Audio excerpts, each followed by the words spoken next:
Je m'appelle Nesrine, j'ai 29 ans.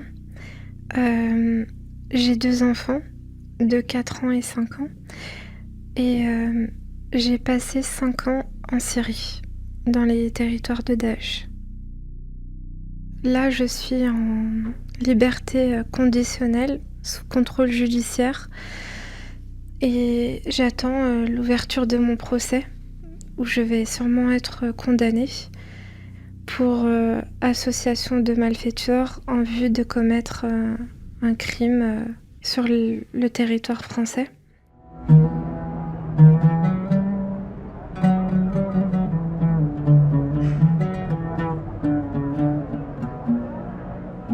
La Cage, un documentaire de Céline Martelet et Édith Bouvier, réalisé par Charlie Marcelet, pour le podcast À suivre sur Arte Radio. Épisode 1. J'arrive pas à me considérer comme une victime parce que on m'a pas menacé de mort en disant tu vas y aller, sinon on tue ta famille, on te tue. Non, j'ai été manipulée. Oui, je dis oui à tout ça. J'ai été même embrigadée, mais j'aurais pu réfléchir 2 secondes et me dire c'est pas la meilleure des choses à faire, n'y va pas, réfléchis, c'est louche tout ça. Mais moi j'étais dans une perspective de fuite, fallait que je parte, fallait que je m'en aille et je l'ai fait. Qui vient m'aider? Moi. Laissez faire le repas. D'abord, on coupe les œufs. Après, on met du lait. Attends, mettez la farine dans un saladier avec sel et sucre. Ah, la Je farine. mets dans le récipient et toi tu verses. D'accord, maman. Vas-y. Voilà. J'ai eu une enfance où j'ai manqué de rien, mais où c'était un peu compliqué à la maison. J'ai 4 frères et je suis la seule fille. Quand on a des grands frères et qu'on vit dans une cité, c'est un peu cliché de dire ça, mais parfois c'est une réalité en fait. On a le poids de la tradition maghrébine où voilà, la fille n'a pas le droit de s'habiller un peu dénudée ou de se maquiller ou de trop sortir. Moi, je me souviens à l'âge de 7 ans, quand j'étais au CP, j'étais très très sage. L'école était en face de chez moi.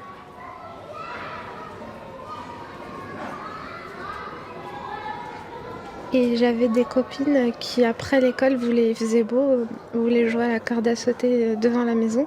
Ma mère leur avait dit non, elle descend pas. Et quand je lui disais pourquoi, elle me disait les copines, c'est à l'école, mais pas en dehors de l'école. Et en fait, on m'instaurait ce genre de règles progressivement. Puis moi, j'ai jamais bronché. J'ai toujours obéi, j'ai toujours accepté ce qu'on m'impose. J'ai jamais été rebelle. Et plus les années passaient et plus on resserrait la cage, on refermait la cage en fait.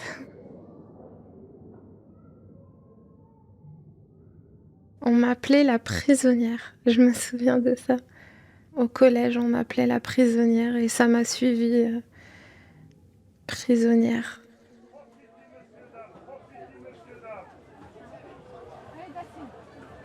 On avait un McDo juste en face du collège.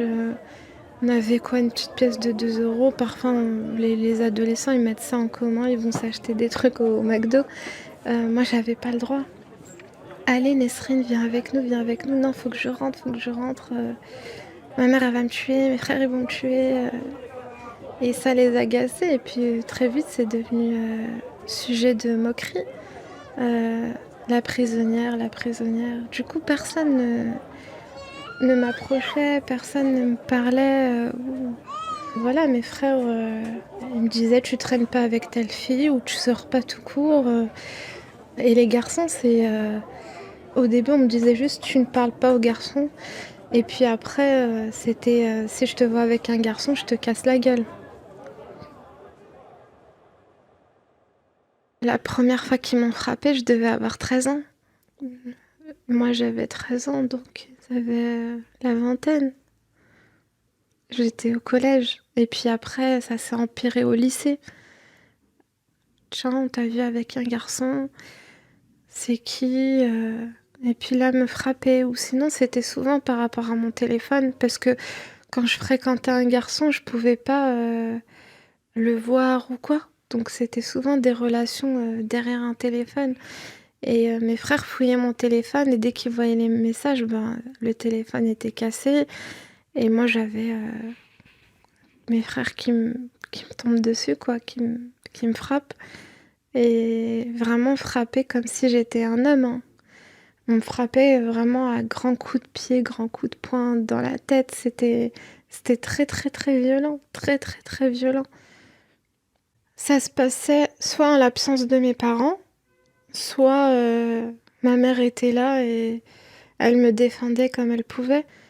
Et moi, je cachais tout ça. J'étais pas du genre à, après avoir pris une raclée, aller voir mon père. Oh papa, ils m'ont frappé. Oh papa, ils m'ont fait ça. Non, je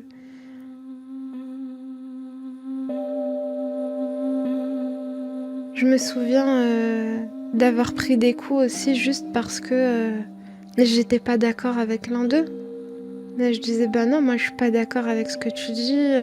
Ben là, je me prends des coups. Je me prends des coups. C'était pour eux logique, c'était normal.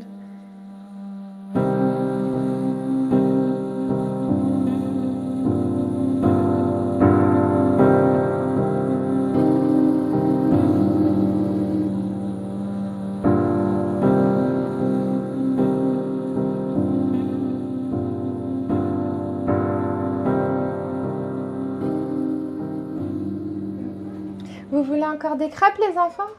Oui. Il y a Adam qui a 5 ans et Zara qui a 4 ans. C'est mes 2 enfants qui sont nés là-bas sur place à Raqqa.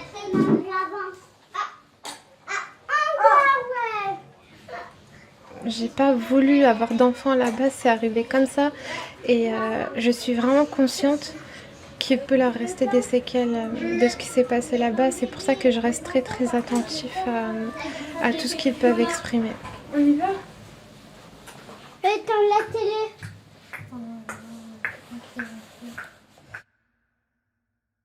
De l'âge de 8 à 14 ans, j'ai subi des agressions sexuelles.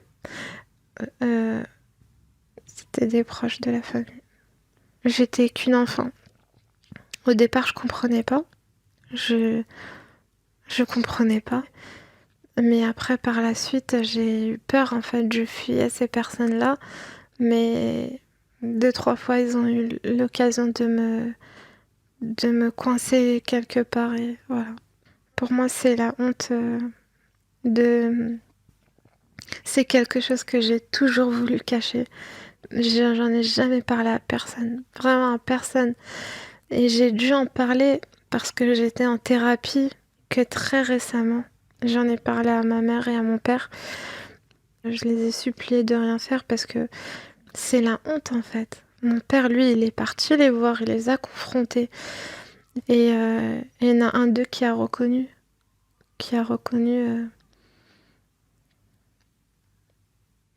Ça m'a détruit, ça m'a complètement détruit. J'avais l'impression que dès qu'on pose les yeux sur moi, ben, on voyait quelque chose de sexuel en fait. J'avais l'impression que tout ce que représentait mon corps, c'était la sexualité, c'est tout. Et oui, j'avais enfoui ça en moi et c'est ce que j'ai fui aussi. C'est ce que j'ai fui aussi.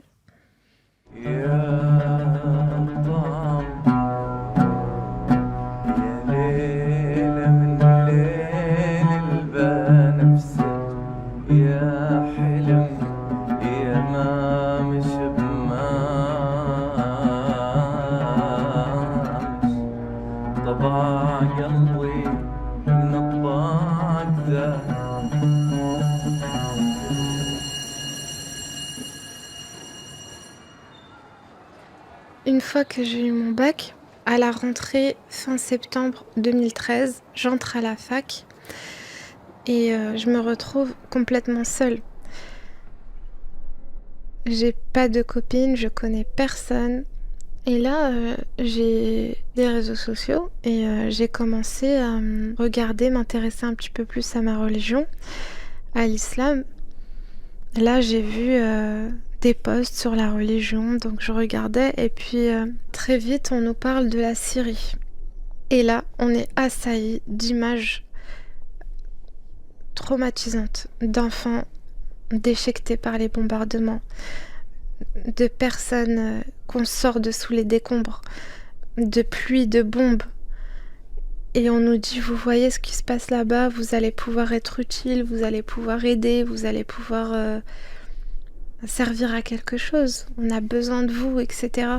Si vous voulez vivre pleinement votre religion, faites la hijra vers une terre sainte.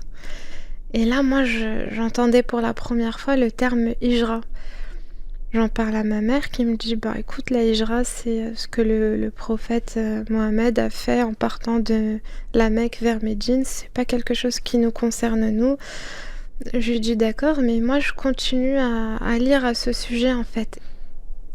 J'ai tout de suite été contactée par une femme qui habitait assez loin de chez moi et qui venait jusqu'à ma fac me chercher en me disant bah tiens, je suis venue te voir pour qu'on aille se promener, pour qu'on aille à la mosquée. Il y avait une mosquée juste à côté de la fac que je ne fréquentais jamais, que quand c'était les jours de l'Aïd, avec mes parents où on allait faire la prière de l'Aïd. Et tous les jours, elle était là à la sortie de la fac.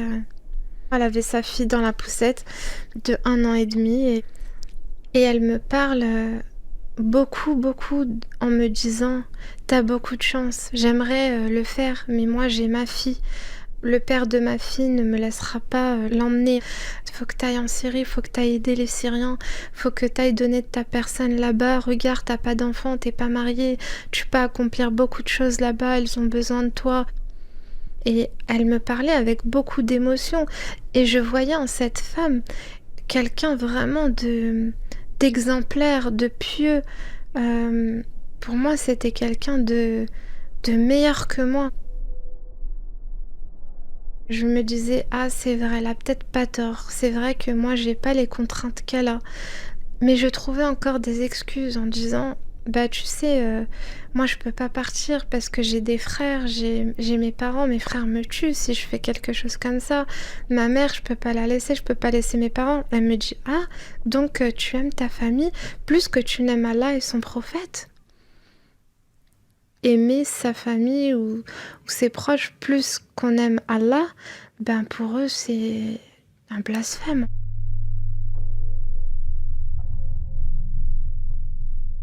Quand je lui disais oui mais de toute façon je peux pas partir, j'ai pas d'argent. Elle me dit bah écoute moi je vais te payer ton billet, je vais tout te payer parce que moi je peux pas faire ce voyage mais je vais le faire par procuration en t'envoyant toi là-bas.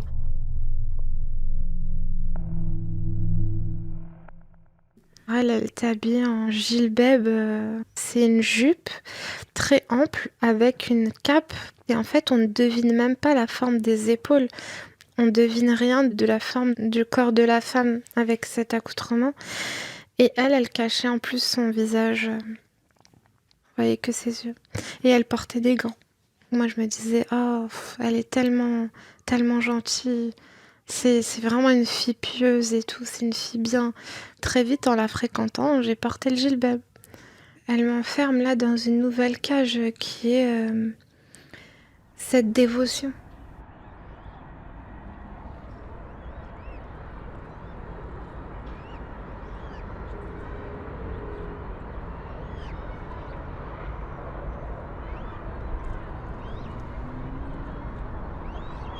Là, on est au bord d'un lac.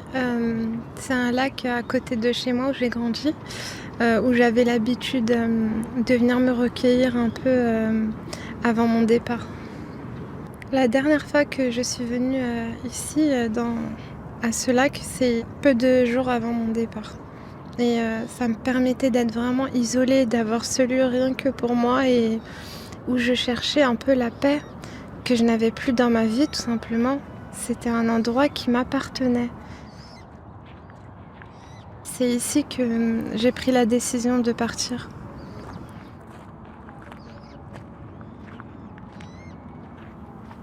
Mes parents n'ont rien vu parce que c'était sur le temps de la fac.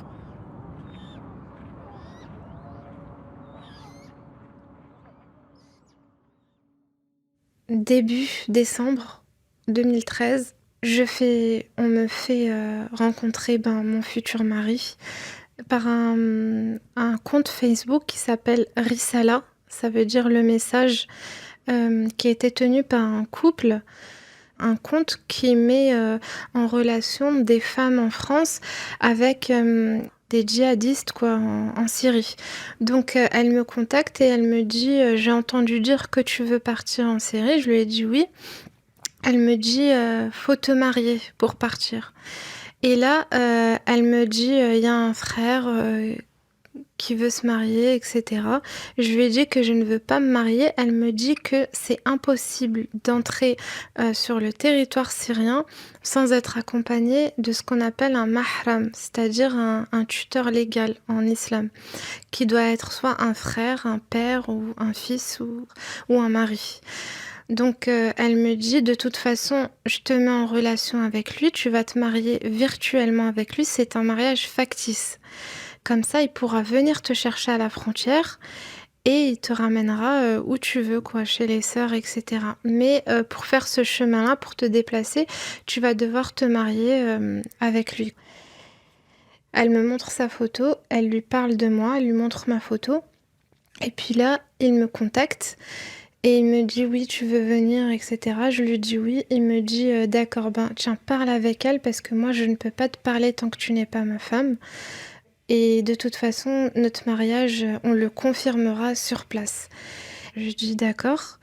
Et là, je reçois un message Facebook. Oui, le frère est disponible. Il faut juste que je te voie pour bien confirmer que c'est toi sur la photo. Je lui dis pourquoi. Elle me dit parce qu'on a eu des fakes, peut-être que t'es un homme. Je lui dis je peux t'appeler si tu veux. Elle me dit non, il faut que je te voie en vidéo. Donc j'ouvre la vidéo et tout. C'est bon, t'es bien une femme, ok. Et puis là, il y a... Oh là là, quand j'y repense, j'ai le cœur qui bat, j'ai des frissons. C'est tellement glauque, mais tellement glauque. J'entends des bruits d'hommes et tout, une connexion très mauvaise. Je le vois en vidéo. Voilà, c'est lui. C'est mon futur mari. Et là, il me dit donc on va procéder au mariage. Bien évidemment, on ne doit surtout pas entendre ta voix puisqu'il y a pas mal d'hommes autour de moi et je ne veux pas qu'on entende la voix de ma future femme. Comme ça, direct. Ok, donc je réponds un d'accord à l'écrit. Et là, ils font je sais pas, ils disent des choses en arabe et tout, des invocations. Il y a quelqu'un qui dit toi, en disant mon prénom, tout ça, est-ce que tu acceptes de le prendre pour époux? Et là, je dis oui. Et là, lui répond oui. Et là, j'entends des Allahu Akbar, Allahu Akbar. Plein d'hommes crier, félicitations, des rires et tout. Je me dis, mais incroyable, incroyable. Et là, il me dit, bon, je vais sortir dehors, je vais tirer à la calache. Parce que c'est comme ça qu'on fait quand on est heureux.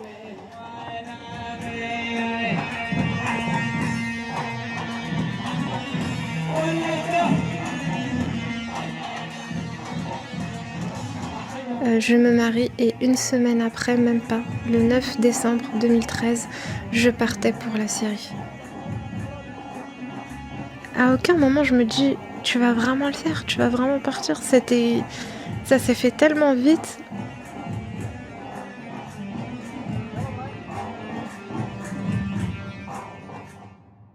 Ce que je me souviens de cette journée, c'est que j'avais pas du tout dormi la veille. Je devais aller à la fac, comme tous les jours. Mes parents venaient de se réveiller.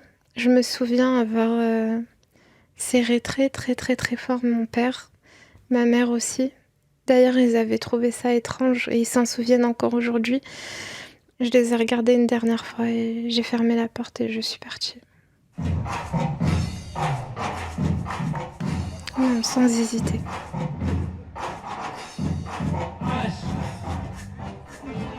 Quand je monte dans l'avion, je me souviens avoir regardé longuement, le sol en fait jusqu'à qu'on soit au-dessus des nuages et qu'on ne puisse plus voir la France. Et je sais pas, mais j'ai ressenti quelque chose d'étrange, comme si je me regardais partir, comme si que je me laissais là-bas et que une autre partie de moi était en train de s'envoler.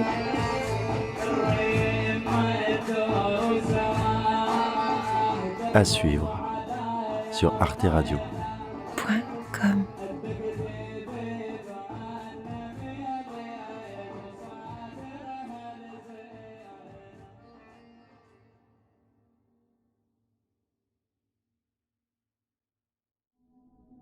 Je regrette énormément. J'ai beaucoup de regrets d'être partie aussi vite et sans vraiment réfléchir. Un départ si précipité.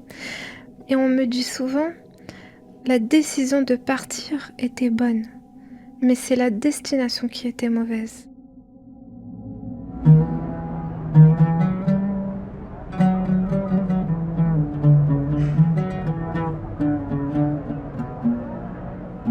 La Cage, un documentaire de Céline Martelet et Édith Bouvier, réalisé par Charlie Marcelet, pour le podcast À suivre sur Arte Radio. Épisode 2.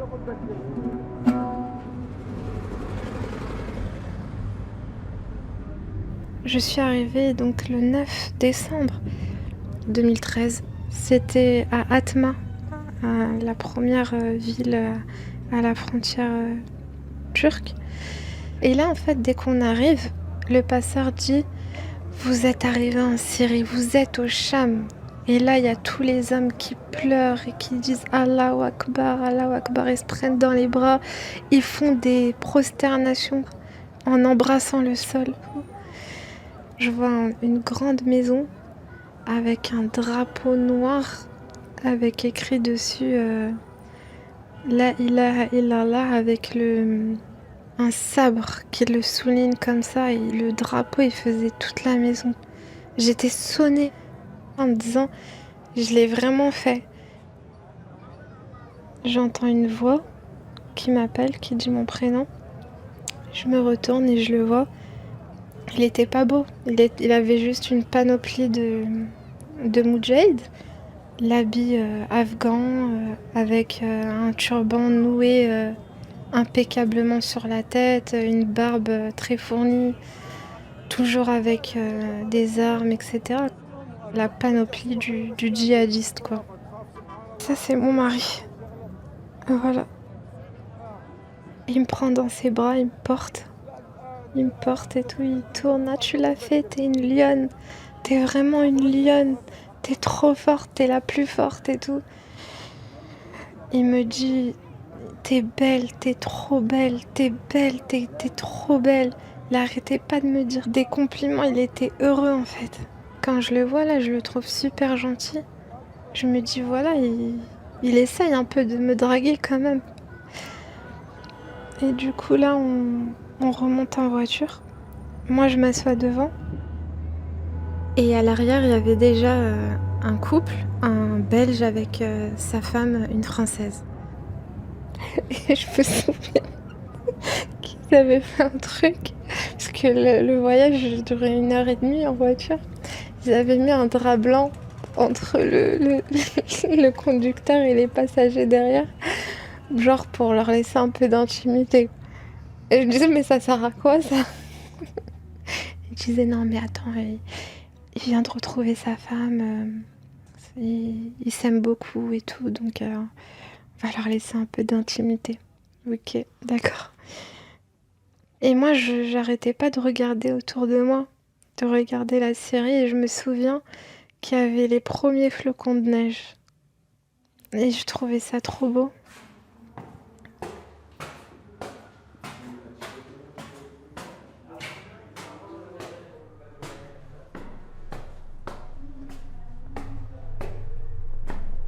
On arrive dans une maison et il me dit c'est ta maison.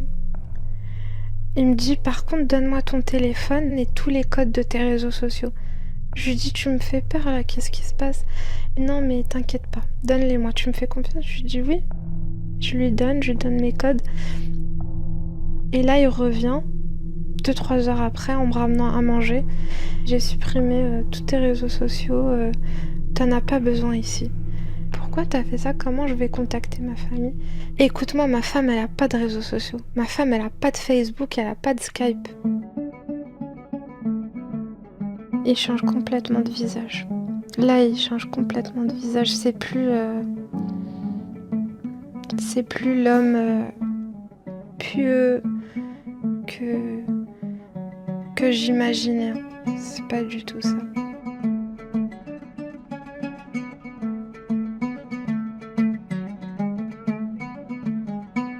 Et là, je ressens l'angoisse totale. J'arrive même pas à pleurer. J'ai l'impression que c'est un rêve en fait. Je suis sonnée en fait. J'arrive pas à expliquer. Je ressens encore ce que je ressentais à ce moment-là. Perdue. J'étais perdue.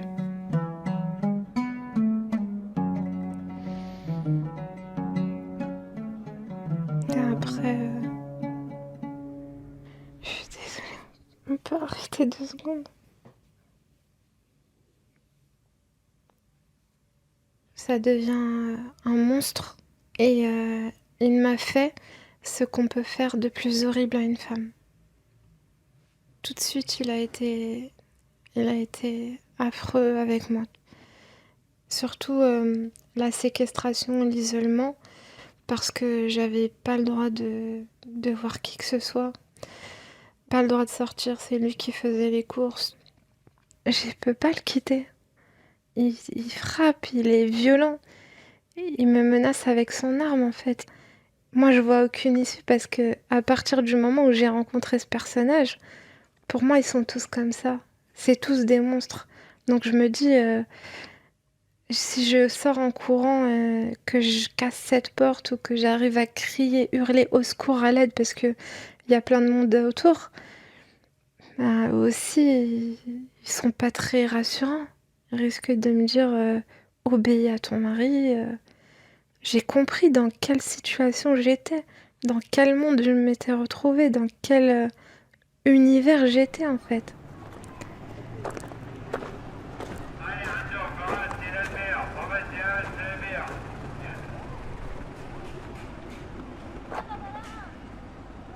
J'ai vraiment rien vu de cet endroit-là, de Alep. Je suis jamais sortie avec lui. Ce que j'attendais en fait, c'était de rencontrer le peuple syrien. Durant tout le temps où j'étais avec lui, j'ai jamais vu de Syriens, rien.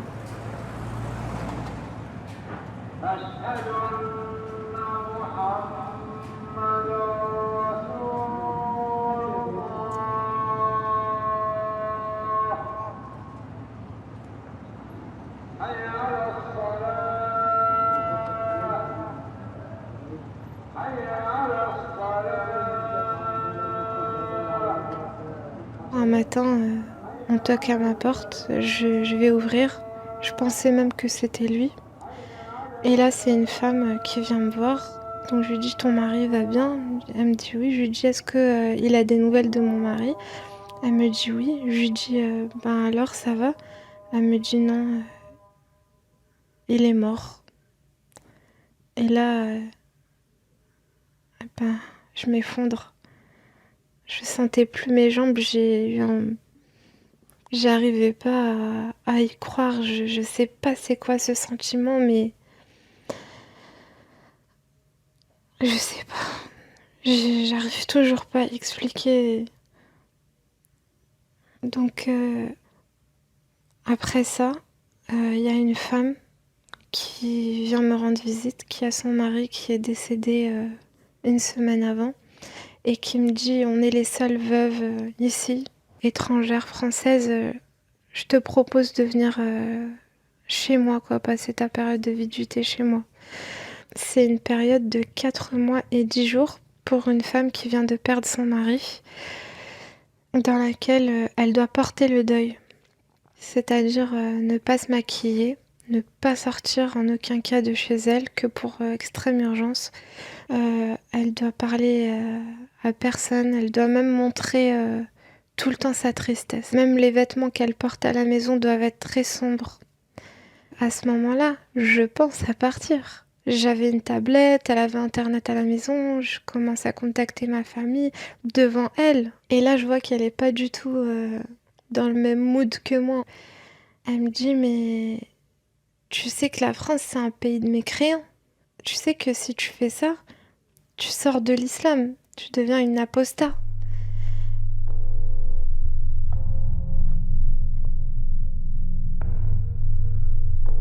Et là, je pensais que c'était juste un conseil qu'elle me donnait. Donc je continue à parler avec ma famille.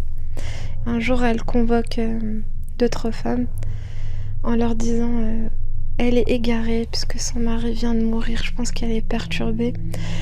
Elle veut rentrer en France. Et là, il y a d'autres femmes qui, d'après elles, ont beaucoup de science et sont très très pieuses, qui me font ce qu'on appelle la dawa, le rappel, quoi, des rappels en me disant tu as de la chance d'être ici, nous on est des personnes élues. Et là, c'est devenu un autre discours. Là, on m'enlève ma tablette, on me menace, on me dit qu'elles vont prévenir les frères, leur dire que je veux rentrer, que je suis une mécréante. Et là, elle commence à être violente avec moi. Je priais pas, j'y arrivais plus en fait. Donc quand elles me disent pourquoi tu pries pas, je leur dis que j'ai mes règles. Et là, elles commencent à me surveiller et jusqu'au jour où elles me disent tu vas nous montrer ta serviette hygiénique. Je leur dis que non et elles m'attrapent et effectivement elles regardent, elles touchent en fait, elles mettent leurs mains pour voir s'il y a quelque chose. Et là, elles me giflent en me disant t'es une mécréante, t'es une menteuse, mais là ça y est, t'as arrêté la prière, t'es sortie de l'islam.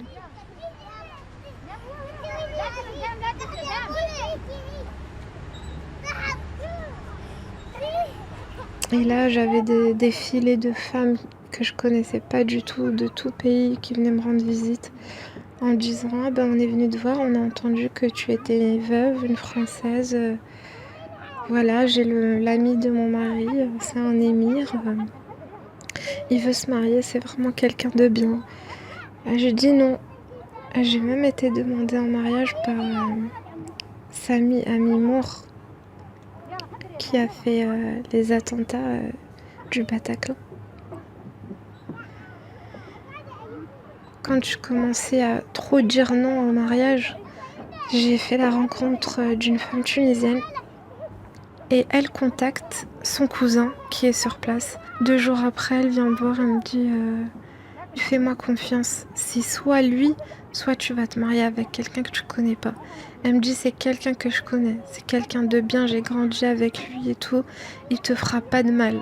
J'ai 2 choix en fait, la peste ou le choléra. Soit je me marie avec lui, qui est aussi un djihadiste de Daesh, soit je me marie avec un autre qu'on va me présenter, que personne ne connaît et qui va être peut-être encore pire que ce que j'ai connu. Donc il est venu et je l'ai vu à peine 5 minutes, on a discuté. Il m'a posé quelques questions. Comment j'étais venue ici, pourquoi. J'étais à peine sortie de la pièce qu'il criait en disant je la veux, moi je veux qu'elle soit ma femme, je veux me marier moi. Et là elle me dit tu dois répondre, t'es d'accord, tu veux et tout. Je lui ai dit oui. Je me suis mariée en octobre 2014.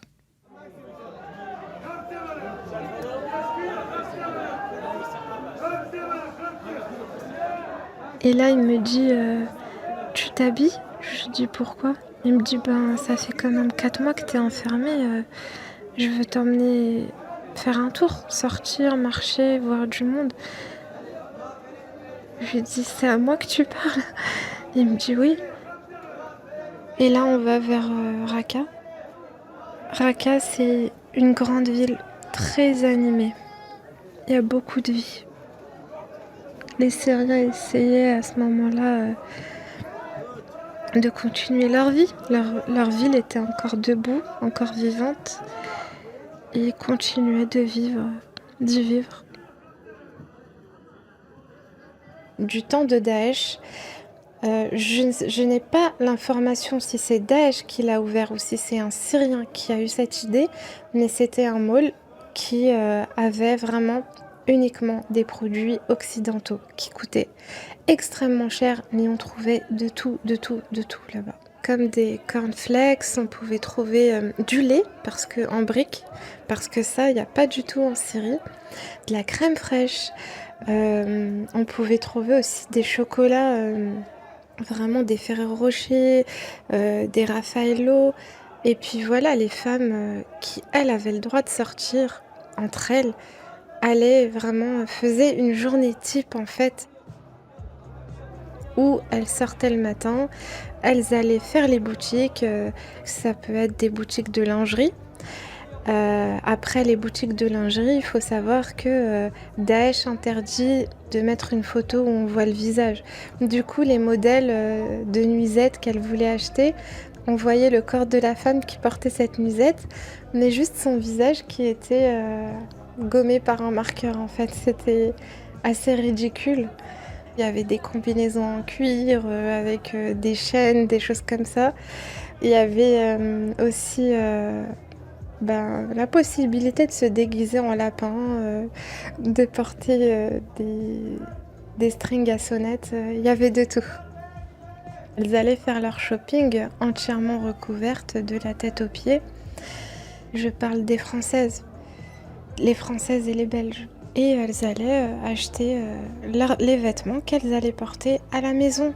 Et tout était très très très coquette.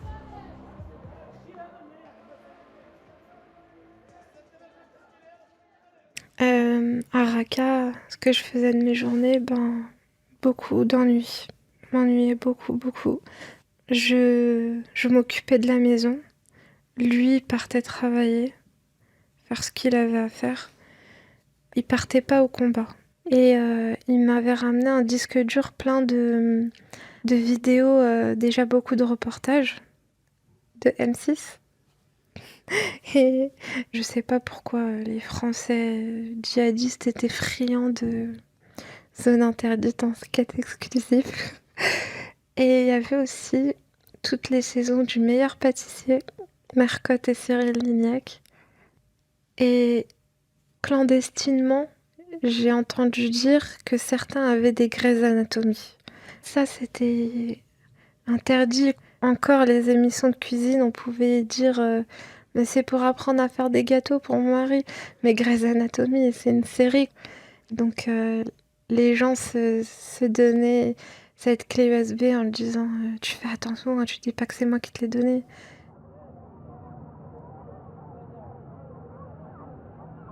Alors mon deuxième mari, il était complètement différent du premier.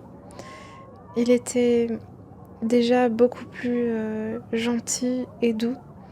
Il avait beaucoup d'attention envers moi. Quand je sortais avec lui dehors, déjà je sortais avec lui, chose que j'avais pas le droit de faire avec mon premier mari. Il m'autorisait, il me disait tu peux découvrir tes yeux, quoi, tu peux regarder ce qui se passe autour de toi. C'était pas du tout une histoire d'amour. Je le connaissais pas, je l'ai jamais voulu ni cherché. C'est lui qui est venu à moi. Je l'ai beaucoup détesté, haï, dans un premier temps. Mais au fil du temps, quand j'ai vu qu'il commençait à être attentif à mon mal-être et attentionné, j'ai commencé à avoir de l'affection pour lui. Puis c'est le père de mes enfants.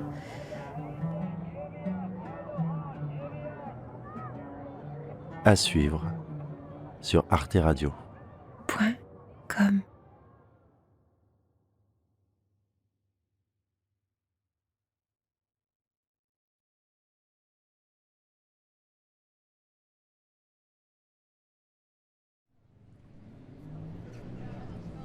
Je porte plus de foulard, je m'habille comme je veux, comme je me sens à l'aise. Je me sens pas particulièrement proche de Dieu ou plus pieuse avec un foulard. Voilà, j'ai de beaux cheveux, j'ai envie qu'on les voie. Et pour moi, la question du voile, elle ne se pose plus dans l'islam comme je le vois aujourd'hui. Pour moi, ce n'est plus une obligation.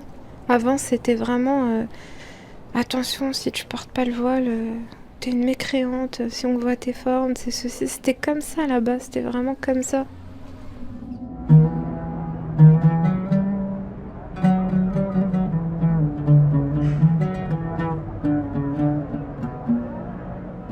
La cage, un documentaire de Céline Martelet et Édith Bouvier, réalisé par Charlie Marcelet, pour le podcast à suivre sur Arte Radio. Épisode 3. Alors mon deuxième mari, il était complètement différent du premier. Ça n'enlève rien que c'est un terroriste et quelqu'un qui était dans les rangs de Daesh, qui a porté les armes de Daesh, les couleurs de Daesh. Il travaillait dans les bureaux, il n'allait pas au combat. Il avait un haut statut au niveau de Daesh, ça je l'ai su par la suite. Il a adhéré à cette idéologie, même s'il ne l'importait pas à la maison, parce qu'il devait être très discret. Et il avait comme une formation peut-être, ou je sais pas ce que c'était, mais vraiment d'être très très très discret. Donc il ne parlait jamais de son travail, jamais de ce qu'il faisait. Dès qu'il rentrait, ses vêtements de soldat de Daesh, il restait pas avec 5 minutes en rentrant à la maison, il les retirait en rentrant, puis il enfilait en pyjama tout ce qu'il y a de plus normal. Après, bien évidemment, il pouvait pas enlever ses longs cheveux et sa longue barbe.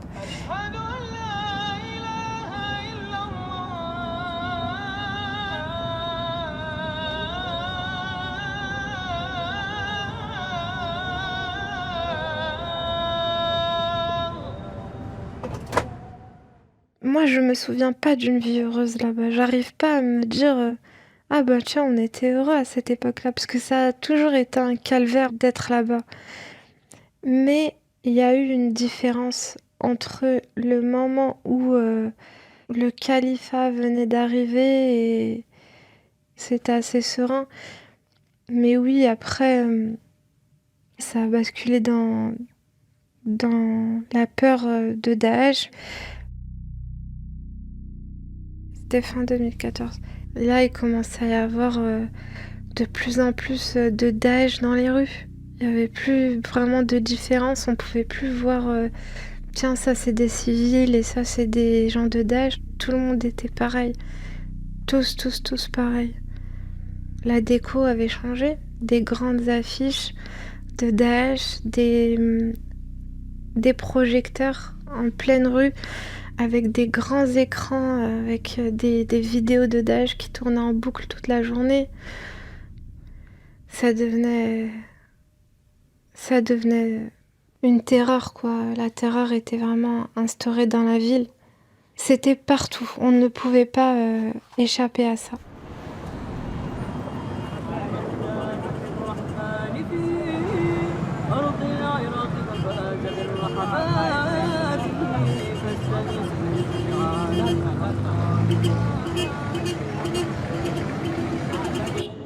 Là, ils instaurent une police islamique véhiculée qui se charge de repérer les femmes qui ne portent pas un voile comme ils l'entendent eux.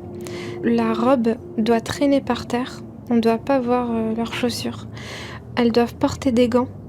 En haut de leur robe, elles doivent porter une cape qui arrive jusqu'en bas des genoux, très très ample pour pas deviner la forme de leurs épaules, avec un niqab en haut, par-dessus, c'est-à-dire que là, elles portent 3 couches quand même.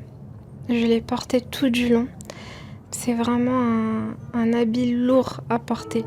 On a du mal à respirer, on ne voit rien. On doit être guidé par nos maris en fait, sinon on peut pas toute seule, c'est impossible. Daesh, pour pouvoir instaurer cette terreur, il fallait faire peur aux gens. Donc ils exécutaient des gens ou fouettaient des gens en place publique en réunissant le maximum de monde, c'est-à-dire qu'ils allaient au milieu d'un marché, d'un souk bondé, ils arrêtaient tout, faisaient une sorte de cercle et ils humiliaient une personne en la châtiant, c'est-à-dire si c'était un voleur, lui couper la main. En quelques minutes, c'était fait et il repartait. Personnellement, je n'ai jamais assisté à ce genre de choses.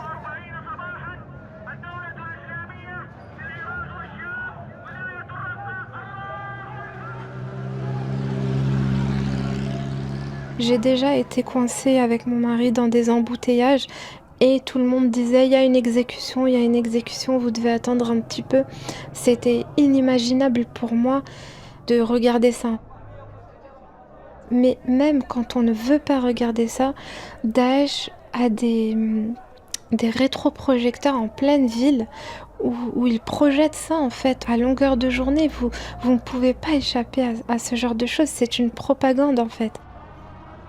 Il y avait ça partout, partout même des affiches avec un homme cagoulé, habillé en militaire, avec une tête dans la main. Et il y a écrit dessus venez nous rejoindre, éliminer les ennemis de l'islam.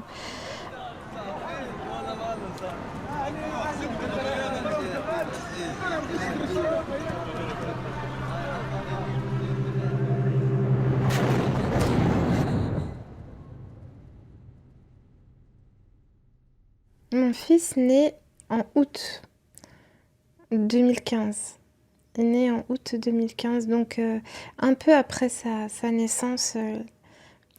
Il avait à peine 1 mois quand les bombardements très très violents à Raqqa ont commencé à être atroces. C'était les bombardements de la coalition où vraiment en une nuit il y avait des immeubles entiers qui étaient réduits en cendres. C'était des bombardements très différents des autres parce que c'était une frappe qui visait un endroit précis. C'était pas comme les bombardements russes ou syriens où vraiment ils bombardaient 4, 5, 6 fois et ça tombait à côté, etc. Là, c'était vraiment une frappe et voilà, et c'était toutes les nuits comme ça.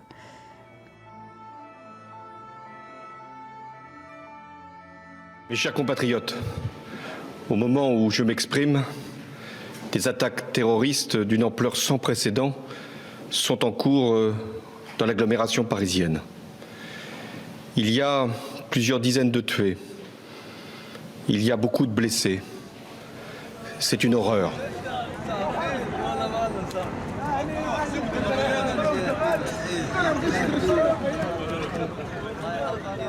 Là-bas, quand il y a eu les attentats du 13 novembre, c'était des cris de joie, des klaxons, des distributions de bonbons dans la rue, comme si, je suis désolée de dire ça comme ça, mais c'est comme ça que je l'ai vu en fait. Comme quand on voit ici, quand la France a gagné la Coupe du Monde, ben c'était pareil, c'était horrible à voir.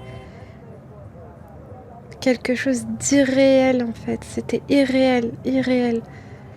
Et attention à ceux qui osaient dire oui mais quand même là ils ont tué des innocents. Ben les gens qui étaient dans les terrasses ils ont rien fait.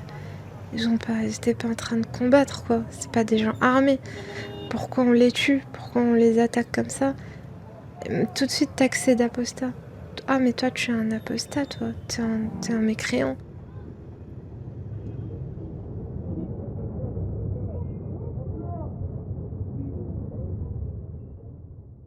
Ça enclenche encore plus en moi l'envie de partir, évidemment. Je vais avoir un bébé qui va grandir dans un pays en guerre, en fait, sous les bombardements, sous les affrontements, tout ça. C'était inconcevable. C'était horrible. Surtout de voir son bébé ressentir cette peur. sursauté et tout. J'essayais de le mettre contre ma peau, d'essayer de boucher son oreille en mettant un côté sur moi et ma main sur l'autre côté, d'essayer de l'apaiser, tout ça. Mais même moi, j'avais peur en fait. Je pouvais pas partir. Et moi, j'ai fait un retour de couche aussi. Là, j'allais avoir un deuxième enfant en fait sur place. Lui, il ne voulait pas de deuxième enfant aussi, parce qu'on a vécu l'enfer avec le premier, la peur, tout ça.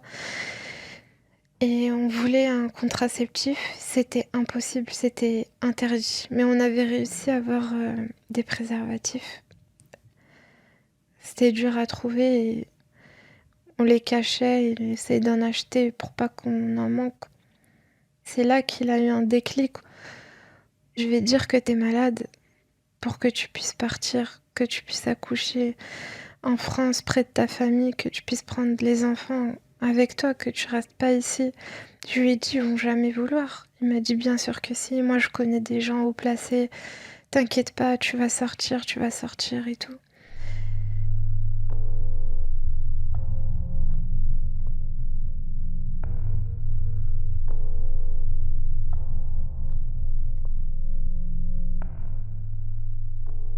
Du coup, il a constitué un dossier et il a exposé ça à ces gens haut placés de Daesh. Ils lui ont dit, si ta femme sort, tu seras automatiquement exécuté.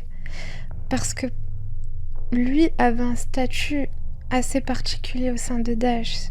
C'était devenu un émir assez haut placé et il pensait que si je sortais, ben j'allais tout raconter et mettre en péril peut-être ce qui se passait là-bas. Là, on est... J'étais enceinte de 6 mois. On est en mai-juin 2016.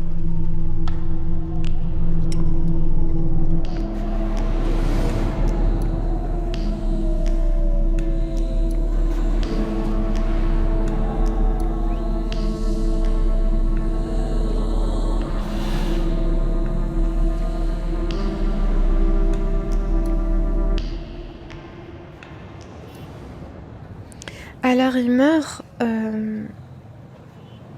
en juin 2018. Je me souviens que c'était le ramadan. Il était sorti en me disant « je vais rentrer et manger ». Toute la nuit, je l'ai attendu, il n'est pas rentré. Et le matin, vers 11h, il y a une femme qui est venue toquer à la porte et qui m'a annoncé la mort de mon mari. Et tout de suite après, elle enchaîne sa phrase en me disant si tu veux le voir, il est là.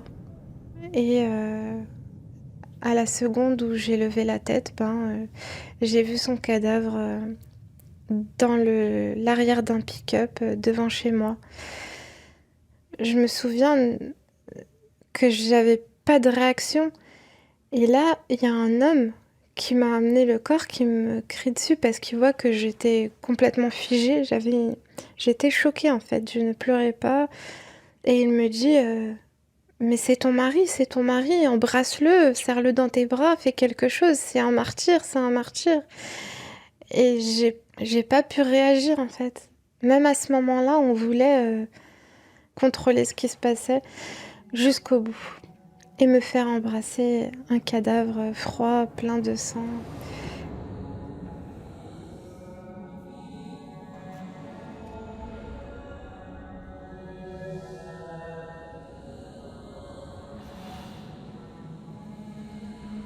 J'ai dit que je voulais rentrer.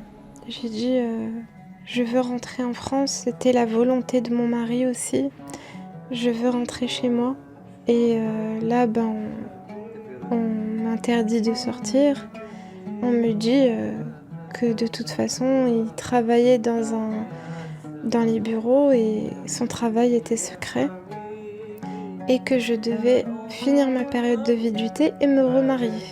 Et pas avec n'importe qui, me remarier avec l'un d'entre eux. Et là, j'ai commencé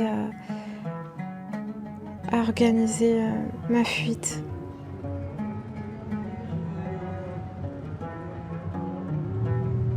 de Raqqa à Mayadine, aux petites villes à côté de Mayadine jusqu'à Ajin, etc. Les derniers territoires de Daesh. Je vais me réfugier dans une maison en fait de civils syriens qui vont m'aider à sortir complètement des territoires de Daesh. C'est très long, très difficile, beaucoup d'épreuves. La peur au ventre, tout le temps la peur au ventre de se faire attraper. On a dormi dehors, souvent rien eu à manger, mais on n'a pas cessé ce combat. Il y avait une ligne droite, il y avait un objectif devant. Et quoi qu'il en coûte, il fallait que je sorte mes enfants de là-bas. Il fallait que je les sorte de là-bas.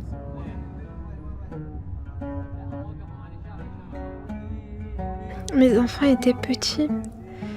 Il y a eu des moments où on avait très peur, où on était dans des endroits très étranges. Pour les rassurer, pour les faire patienter, pour les apaiser, je les collais contre moi et je leur chantais des chansons. C'était un rituel, même durant les bombardements, pour pas qu'ils entendent le bruit de l'avion, le bruit des bombardements.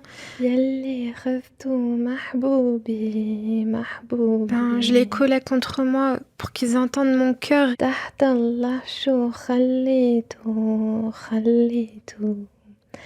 سبع مكاوي بالنار بالنار سبع مكاوي بالنار بالنار. Oh, vous qui avez pris mon amour en dessous de Dieu, sur terre, vous avez rien laissé parce qu'il n'y a pas plus cher que mon amour. À l'intérieur de mon cœur, vous l'avez pris puis vous avez laissé à la place quelque chose de douloureux. Comme du feu. Je chantais ça assez doucement, quoi. Et il se concentrait, il n'y avait plus de bruit dès que je chantais ça.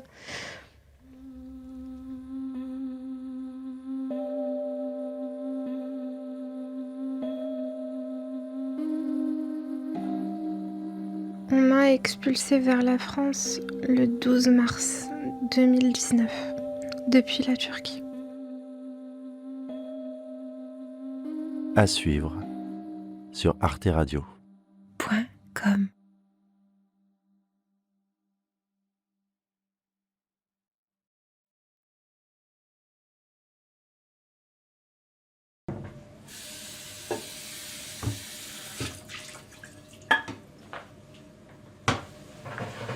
Je pourrais en parler des heures de la cuisine syrienne. Et là, rien que de cuisiner, de sentir ces odeurs chez moi, je sais pas, je suis émue parce que ça me rappelle beaucoup de souvenirs. J'ai vécu des choses très très difficiles là-bas. Les moments de détresse que j'avais, qui est-ce qui venait à mon secours? C'était pour me réconforter, c'était les civils syriens. J'ai eu des familles de substitution là-bas. J'avais quitté ma famille, mais là-bas j'ai trouvé des familles aussi.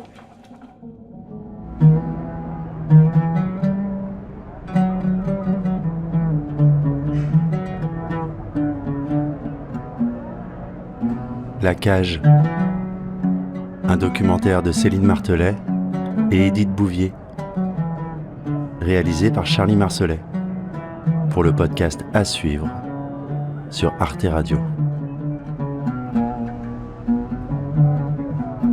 Dernier épisode.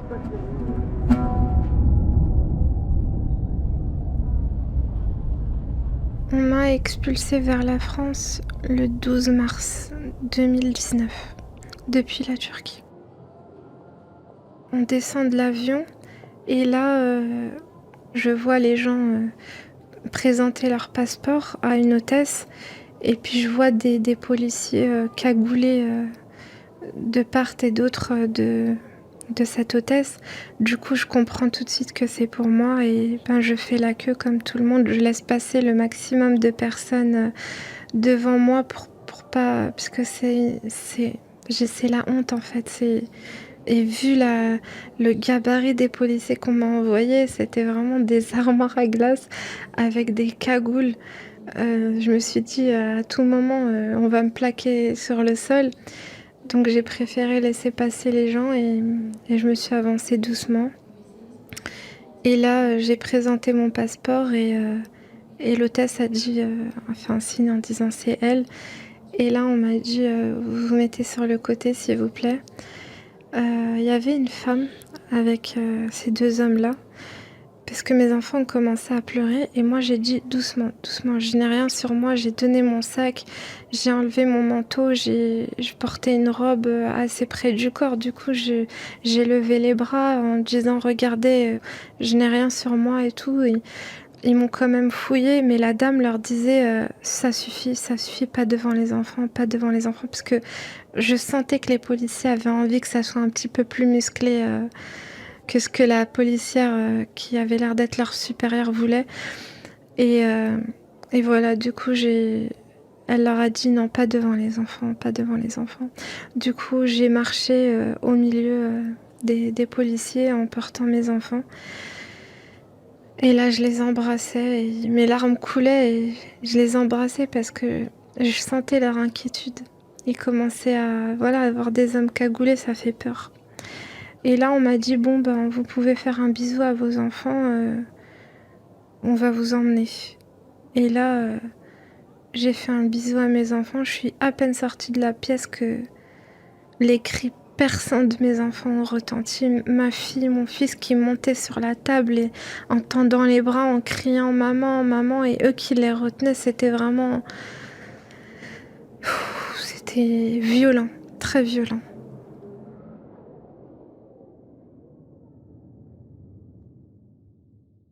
Et c'est la première fois que j'étais séparée d'eux. Ensuite, la garde à vue. Et puis après, je suis passée devant le juge. Et devant le juge des libertés après, qui a décidé de me mettre en détention provisoire en mandat de dépôt. Donc je suis arrivée en prison juste après être passée devant le juge. J'étais vraiment prisonnière. Mais je me sentais bien. Je sais pas pourquoi j'ai eu un moment où je suis arrivée où j'ai fait c'est fini. Vraiment, je sais que c'est tellement lourd ce qui s'est passé, mais moi c'était ça y est, c'est fini. Je vais plus jamais connaître cette terreur en fait, cette barbarie, cette violence. C'est terminé.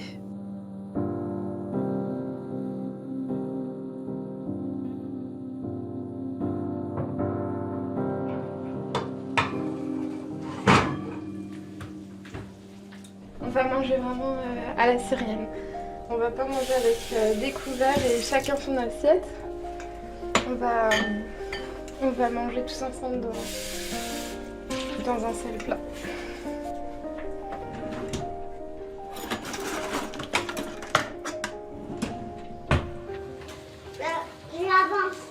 Sur place, ils étaient vraiment très petits. Mon fils, je sais qu'il s'en souvient parce qu'il a encore des séquelles au niveau du bruit.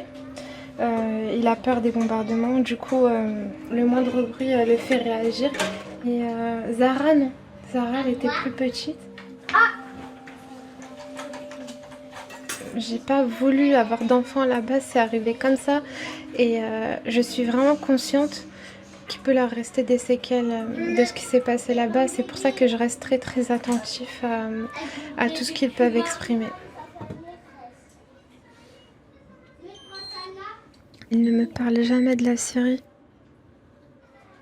J'essaye par moments, mais j'ai pas assez de temps. Quand je vois mon fils qui me dit « J'aime pas l'avion, maman, j'aime pas l'avion », quand il me dit ça, j'arrête tout de suite tout ce que je suis en train de faire et je m'assois et je lui dis « Viens, on va parler ». Qu'est-ce que t'aimes pas dans l'avion? T'as peur qu'il fasse boum? Il me dit non, mais ça me fait peur, j'ai peur. Je lui dis, tu vois l'avion ici, il est pas dangereux. C'est un avion qui est gentil. C'est pour voyager. J'essaye de lui montrer des destinations de rêve un petit peu en lui disant, tu vois, quand on prend l'avion, eh ben, on va là-bas. Il me dit, ah non, moi, je veux pas aller là-bas, je reste ici, puisque il a vraiment peur de monter dans l'avion. Mais on m'a expliqué que l'avion, pour lui, symbolise aussi la séparation qu'il y a eu avec moi. Violente.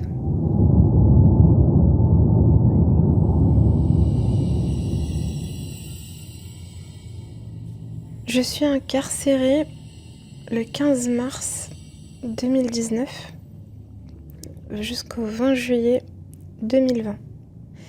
Je ne me mélangeais pas aux autres détenus, j'avais fait le choix d'être isolée. Je pense que j'avais vraiment besoin de ça. J'avais du mal à y croire en me disant je suis vraiment en France, je suis vraiment là, je parle vraiment français avec des gens. Et je passais mon temps à regarder la télé. C'était une fenêtre ouverte sur la France. Je redécouvrais tout. Parce que ça faisait 6 ans, un peu plus de 6 ans que j'avais pas vu la France. J'écoutais beaucoup de musique. Le hit W9 du matin, jusqu'à aujourd'hui, quand j'entends cette musique, j'ai comme quelque chose qui...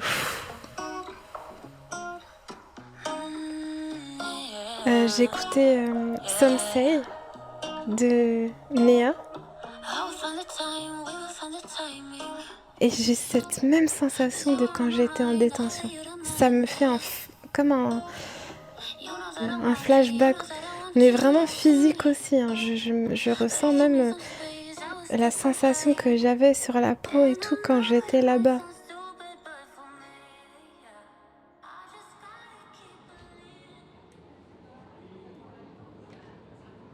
En juillet 2020, la première chose que j'ai fait en sortant de prison et dont je rêvais, et à chaque fois qu'on venait me rendre visite en prison, on me disait « ça fait quand même 7 ans que t'as pas vu la France, qu'est-ce que tu rêves de faire, où est-ce que tu veux aller ?»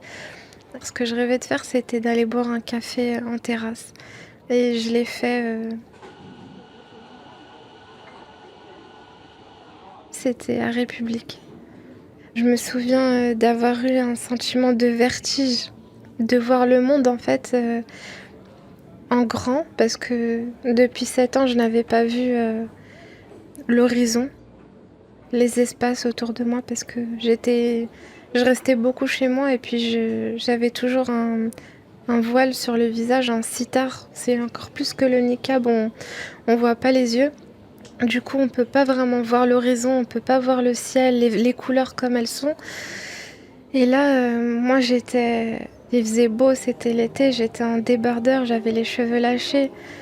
Je sentais le soleil sur ma peau, je sentais le vent dans mes cheveux et je me sentais libre, mais en même temps, j'avais peur. J'avais vraiment peur parce que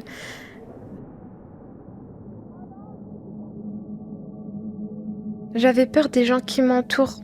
Comme s'il y allait avoir encore un homme de Daesh qui allait débarquer et me dire et toi, femme, habille-toi, cache-toi. Ouais, j'avais encore cette inquiétude-là.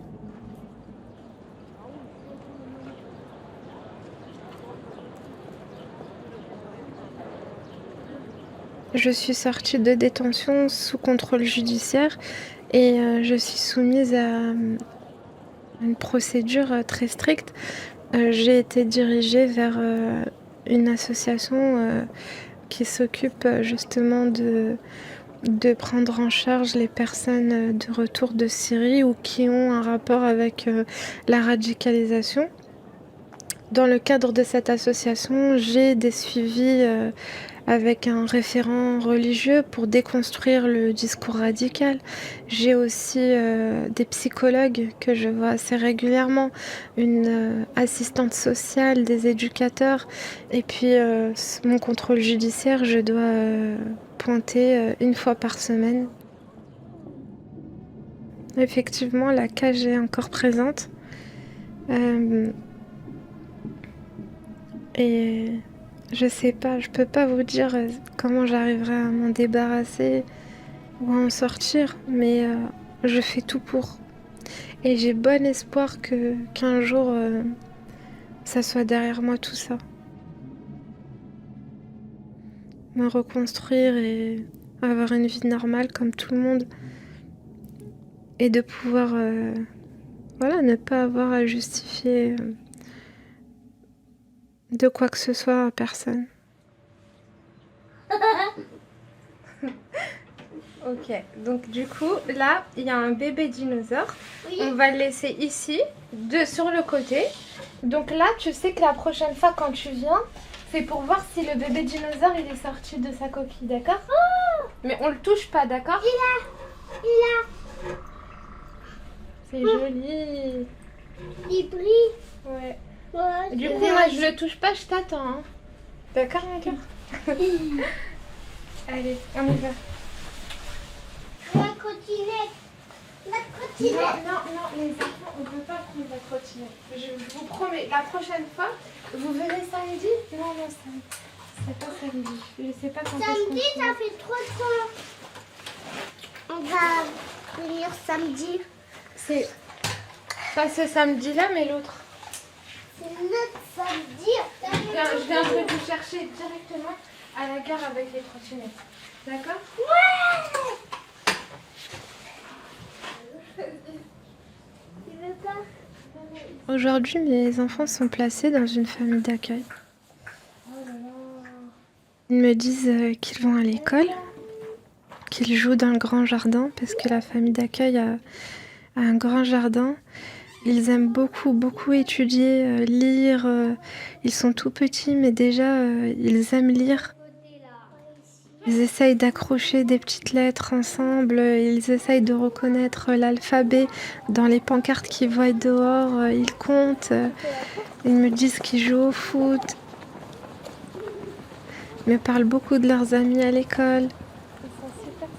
De leur maîtresse aussi.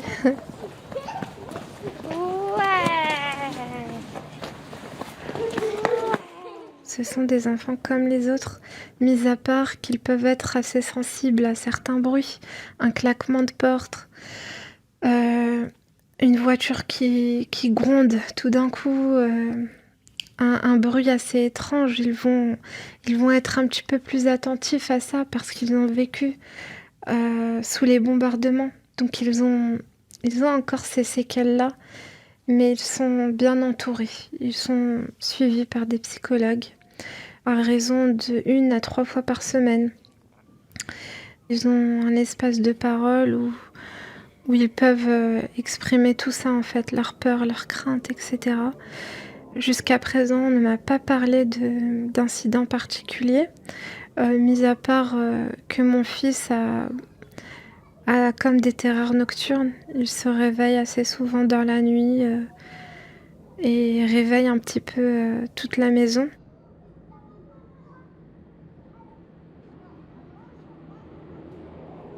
Là, je suis en liberté conditionnelle, sous contrôle judiciaire. J'attends l'ouverture de mon procès, où je vais sûrement être condamnée pour association de malfaiteurs en vue de commettre un crime sur le territoire français.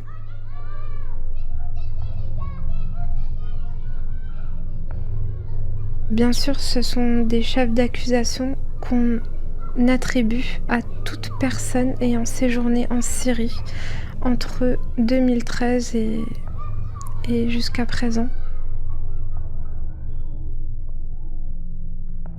J'ai très très peur de retourner en détention parce que je suis en train de construire ma vie.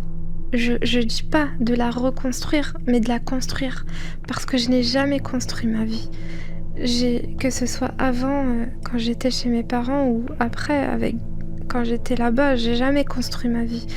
Et là, je commence vraiment à vivre des choses que je n'ai jamais vécues en vivant pleinement en tant que Française, en fait. J'ai vraiment la chance, et je m'en rends compte, d'être Française. Je peux être une femme libre, m'habiller comme je veux. J'ai très très peur qu'on me prive de cette liberté, et surtout par rapport à mes enfants. Parce que je me bats pour les récupérer, je fais beaucoup d'efforts pour me réinsérer dans la société. je commence à jouir réellement de cette liberté sans avoir un frère ou un père ou un mari derrière pour me dire comment vivre ma vie. Et ça, c'est quelque chose que je n'ai jamais vécu.